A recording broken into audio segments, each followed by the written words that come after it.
بسم الله السلام عليكم ورحمة الله وبركاته. inta badan bulshooyinka Soomaalidu waxay la socotay in deeta caddi nagu dhacay oo la arbishay oo ani hooyadayna la dilay oo aan la wadaagay baraha bulshada iyo qaybaha warbaahinta kala duwan waxa la sugayay dadkii madaxda u ahaa dadkiina laayay ciidanka markaasi meeshaan tagnay ka ahaa waxay ahaydee in jawaab loo wada dhag taagayo oo bulshadu si weyn u dhowrayso oo la wada filayo oo la isleeyahay maxaan ku dhaadayay waxa ka soo bixi doona wax ama garwaaqsi ama garow waxa inantaa iyo hooyadeed ku dhacay ah nasiib daro xalay waxa aan midiyaha ka arkay oo soo taagay afayeenka ciidanka Faysal Xiis iyo saddex kale nin oo runtii astaama saraakiileed ka muuqdaan laakiin degabigoodu deedaniya oo aniga soo kay wadaag taagay si ay ugu jawaabi lahaayeen waxaan halkan soo fadhiistay maanta inaan sidii wax u dhaceen way cadaydee aan bal eedaas aan salka iyo raadka toona lahayn abuurka inta faraha leeg maxaa la yiraahdaa ilaa igula kacay anagoo waliba dilan anagoo jir dilan anagoo waxaan qabnay cidina soo eegin in maxaan ku dhahday halkan maanta inta xalay la soo istaaga la yiraahdo baabuur bixoo ka soo gashay meesha Faysal Xiis wuxuu yiri saacadu waxa ay ahayd 6:49 minute 7:11 daqiiqo la xilliga aynantu meesha soo gashay si ay u waafajiyaan xilliga gaarku ugu feejigan yahay ee maqaariibta baabuurta de soo gasha ama laga shaki karo ama la maaragtay la ogaande ana sida harka cad u adeegina maana service bixinay laamaha ka doonay dawladdu wuxuu yiri nasiib wanaag xabad kuma ridin wuxuu yiri intay soo degtay askariga dhawanaanaysa wuxuu yiri garsoorkan la tigsanayna nootaayo sharciye saxiixeen wuxuu yiri cid baa arrinkeeda dabada ka soo riixaysay waxaan leeyahay anoo arrimaha soo qodob dul istaagaya ta koobaad ah saacada aanu meesha nimid ee uu ninkan hadlay ee Faysal Xiis ku sheegay inay ahayd 7:11 daqiiqo la ama 6:49 minute inay ahayd abaara 4 iyo dheeraad oo aanay xataa 5 gaarsiisnayn marka salaada casar laga baxo sida ay ku cadahay maraga kaliya ee anigu aanan filaynba u bartiisa ku daabacay ee Xamse Cumar ku joog wiilka la yiraahdo number 2 wuxuu yiri waxay xoog ku soo gashay gaarka kuma soo galina baarkinkan galay oo leeyga dhaqaajin waliba halkeen dhiga oo halkan digi lahaa intuu ii tilmaamay waliba igu hore u gal oo igu hada garaysay inay yaro kibir badan baa tahay wuxuu yiri askari bay dhabanaanis qof kasta oo aqli leh wuxuu garanayaa in aan inta qof shicibihi xarun dawladeed yimaado oo uu soo service doonto aanu cid waliba ku dhex dhabanaanin karin de wax aqliga gala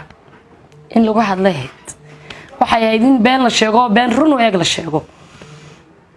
waxay ahayd in la yiraahdo si fiican waan idinka adagnahay inta meel la soo istaaga la yiraahdo arjuuqday iyo ku yiri juuqde laakiin ma yahayn in la yiraahdo halkaasay xoog ku galeen iyo halkaasay askari ku dhabanaanisay iyo halkaasuu ciidanka booliisku wax ku baahlay waxaad loola yaabaa runtii jawaab bulshada iyo annaga iyaga dhibanayaasha ahayn iyo eheladaydii toona ay ka filayeen ciidankana ma noomana cuntanto waxaanay muhiimadu tahay adar mil dushiisa lama dhayo Faysal adigu waad hadashay haddii mas'uuliyad ku saaran tahay oo mas'uuliyad qaran ku saaran tahay gurigaaga iyo kaayagu intay isu jiraan wada ogtahay si fiican baad noo garanaysaa xalay luuqad kale ku hadlays inta nooti ma dad eegi lahayd waxaanu qabno laakiin hal libaax arkaysaa ma godlato hal libaax arkaysaa ma godlato marka aniga hadalkaagu arrinkaygana ma daadifayn karo waxaan qabana ma nabaradan qabnana ma afuufi karo nagama biin karo qofku waa inuu feedback kaga soo noqday eegaaye beedkaad ka hadashay ee aad anaga noogu jawaabaysay aad soo gashay daadifaynteeda iyo duudsigayga iyo dulmigayga u soo gashay waxa faale lagaaga dhiibtay ba marag cad noo ah waxaan kugu boorinayaa inaad ku laabato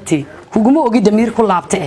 oo adiga iyadoo gurigayga kaagu inta isu jiraan aan adoona soo dul joogsan anigii hooyaday gacan ciidan ugu dhacday oo nabaradayadii iyo wixii naloo geystay waxna dhaqaatiirtu cadeeyeen waxna ay kuwa naga muuqday korkayga ka muuqday yihiin aad arkayso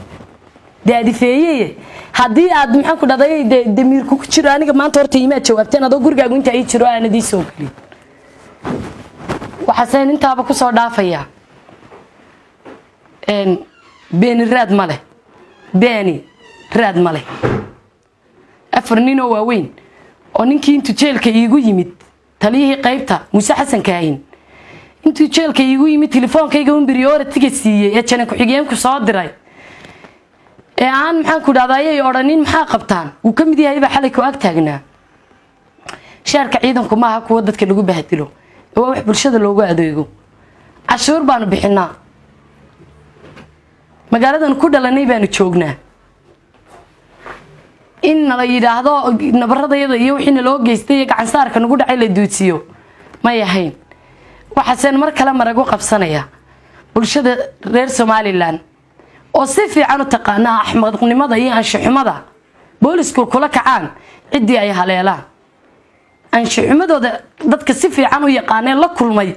iyo arxan daradooda ayaan marag cad u qabsanaya hadaan askari dhabanaaniyay 24 saacadood ma xidhnaan laha hadaan askari dhabanaaniyay si sibiqo la doonay in xarigaygu baxo meel lagu soo deyn laha hadal iyo wax la yidhi waxba laguma dhaafee nabarada aanu geysanay dhaawacyada aanu geysanay waanagan hadlaynaa halala hadloo hana la tuso oo ehel baanu ka dhalanay loo keeno anaga laakiin sharka dawladana lagu dilay aniga bahay waxa uu kamid ahaa markii qaranka Soomaaliya qaranka ciidankii qaranka Soomaaliyeed markii Soomaaliya burburku ka dhacay abahay wuxuu kamid ahaa ururkii dhaqdhaqaaqa wadaniga Soomaaliyeed ee SNM 1994 ayaa abahay aniga Hargeysa lagu dhex toogtay waa ayaan daro in maanta mar kale aniga niman calool waaweyn intay meel isu soo kay taagaan oo darajooyin isu soo kay sudaan ay yiraahdaan 2022 2022 sano kadib 12 bilood baan jiray maalintii abahay la dilay 26 sano kadib dilkii aabahay in la yiraahdo iyadan nasiib wanaag hadaan xabad ku dhufan Somaliland waa beelaysu yimid qaran haduu jiran cadaaladayadaan heli lahayn la maacmaacay intaasoo meelood maxaan ku dhaday intaasoo waxa la yiri laakiin waxaan leeyahay Faysal iyo nimankii ag taagnaaba waxaan leeyahay maqaar saar waxa dar kulmi karaa ma jiro wixii geysateen ee shaarka dawladda ku geysateen idinka maxaan ku dhaday ka jawaabi doona anigu laamaha cadaaladdan ku maqnahay kamana hari doono wixii aniga iyo waliba hooyaday nagu dhacay wax maaragtay garsoorka la waafajinaya iyo wax inta la yiraahdo in lagu baraq jabin karana ma aha anagu dhibanayaal baanu nahay aniga hooyadayba waa la dilay shaarka dawladdan lagu dilay intuu shicibna dilay oo dhaqaaqay naga mutagin waxa weeyaan inta meel la isa soo taagay dadka waxa loo geysto la maacmaaco soo sooray baan leeyahay in waxa soo kale dhaqanka Soomaalida hablaha iyo haweenka xurmadooda ilaaliyay in anaga inta xijaabadina laga dhigay aniga iyo hooyadiiba timaan la jido jidniisa ligan lagu galiyay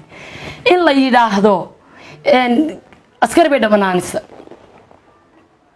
askarigan dhabanaaniyay cadeyntiisii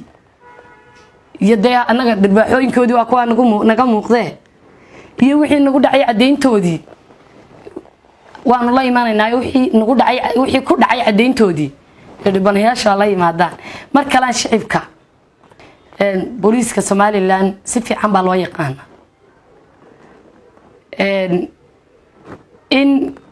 inta gabadha askar dhabarnaaniso aanay 24 hours xorriyad ku hesheena cid kasta maraka ah anaka waana la dilay waana la daandaansaday waana la xiray waana la jir dilay si bahalnimo leh jirkeyga loo dilay wali jirkeyga qaybaha hoose aan mariyaha ka qaadi kareynin de waxaan leeyahay la ilaaha illa allah muhammadur rasuulullah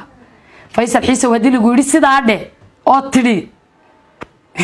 anaga waxba naga mi bedelin waxba naga mi bedelin billaah darguudkiisa lama dhayo waxaan kulay marka xitaa hadlaysan inta been sheegto been run oo sheeg markasto ay dadka tacadi ku dhacaan waxa uu sameeysan waji kale xalay marka hadlaysay hadalada waxa kamid aha ama cid kale dabada ka riixaysay ma waxa doonaysay inaan cuqdad qaadno oo bulshada Soomaaliyeed kala jeclaano ma waxa doonaysay in anagu reer meel degan oo wadankoodii ku nool oo magaalada ku barbaareynay ku dhasheen aniga iyo hooyadii Hargeysa ku dhalanay oo inta dhex joognay ma waxa doonaysay in maxaan ku dhaadayay waxyaabaha ku tiri ku taanka iyo waxyaabaha bulshada u adeegsataan ee warbaahinta qaarkeed idin ka qaxeen ee ilaa maanta guriyoodii ugu soo guriyo noqon kari laayihiin ee qaarkood waalidkooda dhintay u iman laayihiin ee qaarkood jeelasha ugu caadeysateen ila moodayna iyagii xabsigu isa soo raaceen markay dhasheen waxa doonaysan in qaabkaas oo kale anaga xorriyadeedii iyo jiritaankayga ku lumisaan waxa doonaysan in magaalada idin ka tagno ma waxa doonaysan in ma jara habaabin ku sameeysan dulmiga nagu dhacay oo waji kale u yeeshaan anagu cuqdad ma qabno dadka Soomaaliyeedna ma kala jecelin dadkana moodaysan ma nihin xaq waxaan u leenaynaa laamaha cadaaladda ka eeganayna laamaha cadaaladdu hadii wax noo qaban waayaan Somaliland waa beelaysi yimid 1993 ba berbera 1993 ba boorama lagu heshiiyay shir beela ka midaysan yihiin oo samaroon marti gelisay oo isaaq tagay oo marti ku ahaa isaga laftiisu wixii la isla soo qaatay waxay ahayd in sharaf iyo xorriyad iyo jiritaan lagu noolaado war wixii ummadu lahaydeen waxbaan u dagaalanay ee qarankii u burburiseen ma waxay ahayd in maanta anaga inta halkan lagu dhaxduusiyo meelan u dacwooniyo meelan u ciirsanay baanu garan weyno maxaa doonaysan ma inaan fataano nida Soomaaliyeed baanu aaminsanahay maxaa doonaysan ma in noor baadhaan oo calool baadhaan maxaa doonaysan wargii meel Soomaaliland wax kaga sheegay oo aan ahayn araada guud ee ama warbaahinta ama dadka kale ay shaqada ku leeyihiin shaqadayadii ah ee aan wargii aan meel Soomaaliland wax kaga sheegay iyo meelan ku dhibaateeyay iyo meelan nimanka ciidanka laftooda wax ugu sameeyay oo aan ahayn in iyagu inta kibir lagu soo doonteen nabahdileen ma jirto waxayna hadar hadii lagu hadal oo lagu yiri sidaa dhe annaga ciidanama ay oran dibtan qabno ayaa na faraysan inaan hadallo dibtan qabno ayaa na faraysan inaan hadallo adigana shaqada iyo mushaharka qaadato iyo dadka ku soo diray iyo kuwa ku ag taagan kula sidaa dhe xariba hadalka ku hagaajinayay ayaa ku farayay inaad hadasho haliba xarkaysa ma godlatee been sheego been run oo sheeg Faysal Xiiso hadii laamaha cadaaladda iyo garsoorka aanu anagu la tigsanay dhibaatooyinkii nagu dhacday ay waxba nooga qaban waayaan inamadii reeraay anaga waxna yeelay ee shaarka idinku u soo xidhateen ee darxumada iyo soo jeedkay qabaan shacabka ka jaray cilqabayaasha ah ee idinkuna tiraadaan marka dadka soo cuntaan sidii bahalaha anaga idin hadli doona ee mushaarka kaliya waxa ku qaadataan ay tahay ilaa hadii umada dhaxootiin oo madax qarantiin anaga arinkayga iyaga arinkayga iyo arinkooda ay soo eegi lahaydeen cabashadeedii la waxay soo gaadhay laanta ugu sareysay waxa weeyaan hadii anaga arinkayga waxba laga qaban waayo oo sida direyskiina lagu dilay nalagaga gar qaadan waayo waxa dhici doonta anaguna ehelaan ka dhalanay oo reeraan ka soo jeedna oo reerihii heshiiyay ee wax isku darsaday baanu ka mid nahay haday taasi dhici weydo oo dawladda iyo inamada cidda u shaqeeya naga gar qaadan weydo oo waxa nagu dhacay la eegi waayo reerahoodii baanu doonan doonaa deetana qaranku iyadoo kaga fool xuntay oo Soomaali weyn marxaati u tahay oo reer Soomaaliland marxaati u yihiin oo ceebtoodu dibadda taalo ayay arrinka gacanta la soo gali doonaan haddana maanta arrinkayga gacanta la soo gelin haddii lagu yidhi hadal Faysalow anaga dhibaatada nagu taala iyo hooyaday feerjiribka lagu garaacay iyo aniga dhibaatada iyo diilimaha wajigayga loo geystay ayay farayaad inaan hadlo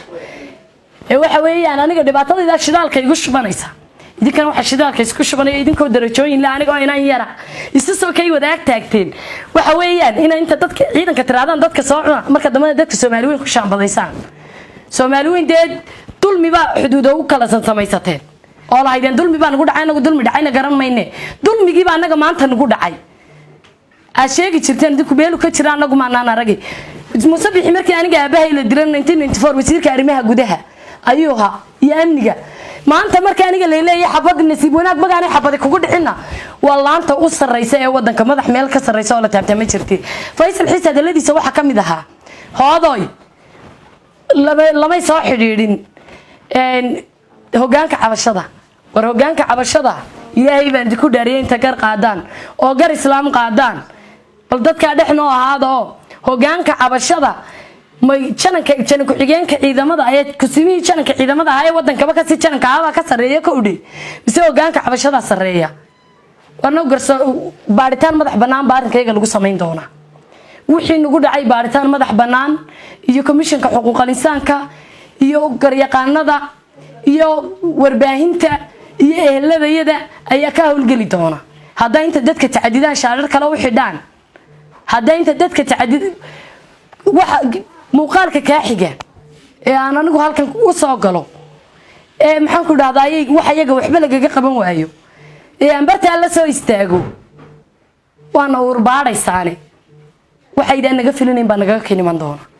waana calool baadaysaane waxaan umadu naga filayn dhagay far la yiraahdo waxa barateen dad inta dhibaataysan carari mayna ilaa aan waarsano carari maayo ilaa inanka ka yaraayo hooyaday feerjiribka ku garaacay qabto feerjiribka soo garaaco waa wallahi inaan cararin oo aanan argaysan ku dhalanay ka tagay oo aanan dadka gardaamisana geeriyaha waalidkood iman waayay aanan kamid noqonaynin